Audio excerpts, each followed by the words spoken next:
Hi, I'm Jimmy.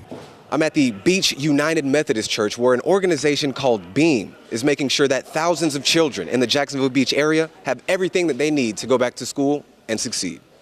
This office building behind me was taken over by flames yesterday morning in what authorities are calling a potential arson case. Tons of rubble, trash, and debris all over the place. Come take a look at what's going on inside here. Thank you for watching this week's edition of Jimmy on the Spot. Stay tuned to First Coast News, and I will see you again next week. Now, this is just a highlight of everything that you can do here on the First Coast. You can always find much more on our firstcoastnews.com event calendar. Kevin Williams has now been missing for approximately 11 days. Family and friends were handing out these flyers today on Sunbeam Drive. On it, it says that if there is any additional information that you may have, please call the Jacksonville Sheriff's Office at 904-630-0500. On the South Side, I'm Jimmy Marlow, First Coast News, NBC 12, ABC 25. Now, as you can see, this particular donation event is wrapping up, but you can always find more information about these donation events on www.jacksbeam.org. In Jacksonville Beach, I'm Jimmy Marlow, First Coast News, NBC 12, ABC 25. On the North Side, Jimmy Marlow, First Coast News, NBC 12, ABC 25. In Riverside, I'm Jimmy Marlow, First Coast News, NBC 12, ABC 25. Doing your laundry is a mundane yet necessary part of life that usually takes up just a few hours every week. Today, a group named Current, based out of Tampa, Florida, held an event called the Laundry Project at Sue's Laundromat in the historic Murray Hill area. It provided a chance to assist those in need by helping them to afford this simple yet overlooked common need. To me, that's a need that should be met.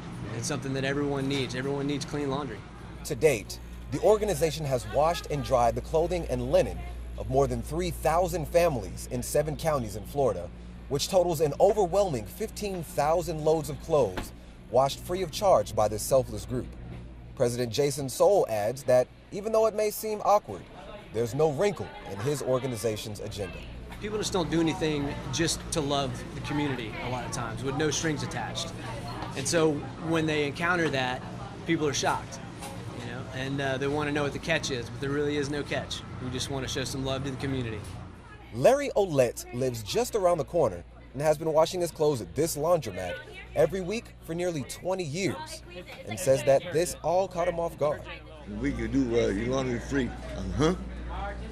I was stunned, shocked, Larry told me that it was strange to have someone do something so nice for him out of the goodness of their hearts, and says that he really appreciates the unusual efforts of this group. I respect what you guys doing. That's nice, for helping a lot of people out also, That's neat. Now, this particular event just wrapped up, and I'm told that they washed 264 loads of laundry today. Makes this one West Side story that makes it just a little bit okay to be closed-minded. On the West Side, I'm Jimmy Marlow, First Coast News, NBC 12, ABC 25. Bowling, face painting, arts and crafts, and lots of hot food, all for families of children that have been affected by cancer. The J Fund, founded by New York Giants head coach Tom Coughlin, provides financial, emotional, and practical support for families that have a child with cancer. 54 area families were contacted about today's Fall Festival at the Jacksonville Zoo, a happening that Executive Director Kelly Coughlin says is more than just an outing for these little warriors and their relatives. It uplifts their spirit, and so the kids have something fun to do and exciting, and they're happy for a day, and hopefully it takes their troubles away for a short amount of time. And it also gives them a network of people that can relate to kind of their experiences and what they're going through. Liam Gonzalez has just finished 3.5 years of chemotherapy and is now considered a cancer survivor. His mom, Terry, says that their family really leaned on the J Fund during their trying period. It was devastating. It was 3.5 years of treatment, and it was emotional, and it was hard and difficult, and they were always there to support us and love us. Sydney Griffin was diagnosed with neuroblastoma at just 8 months old. She went through chemotherapy for over a year and a half and has now been cancer-free for over 5 years. Her parents, April and Jesse, say that because of the J Fund, they never had any worries. That when they diagnosed it, everyone just came out of nowhere. I mean, the doctors, the surgeons, the different organizations, they came and they helped. I mean, words can't describe, how appreciative I am of the J Fund. Once a family has been added to the J Fund registry, they're in it for life, no matter if the child has cancer or not. Now, for future young cancer patients, that means that they already have a network, a community, a family waiting to support them with open arms. At the Jacksonville Zoo and Gardens, I'm Jimmy Marlow, First Coast News, NBC 12, ABC 25. The small, tight-knit fishing community of Mayport Village houses one of Jacksonville's most underrated modes of transportation. And as one biking group set out to change today, it is in danger of being closed. The St. Johns River Ferry Service is the third largest non-military business in Mayport and has been operating in North Jacksonville since 1874. It is now in danger of being closed due to budget cuts and funding issues.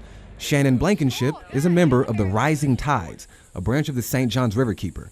Their group rode bikes from the Mellow Mushroom in Atlantic Beach to Mayport in hopes of bringing awareness to the ferry and its needs. The St. Johns River Ferry is one of the greatest hidden gems we have here in Jacksonville, and I think that having more people ride the ferry on bikes is going to be really key in sort of showcasing what we have to offer up here in Mayport Village. The alternate route uses the toll-free Dames Point Bridge, but is 28 miles long, and Blankenship has doubts about travelers taking the long way around. And having that extra 45 minutes of commute time really is going to change the way that people do business on the other side of the ferry. So yeah, it's definitely going to have an economic impact on the residents of Jacksonville. According to the St. Johns Riverkeeper website, closing the ferry could result in $700,000 in annual payroll losses for the community of Mayport, and could also affect numerous privately owned businesses in the area as well.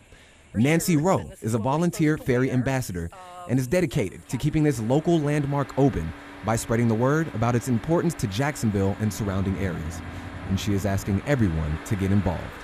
It would hurt the tourism here. It would hurt businesses. There are actually working people that ride the ferry twice a day, 5 days a week. Please write Governor Scott, please, and tell him it is so important. Jimmy Marlow, First Coast News, NBC 12, ABC 25.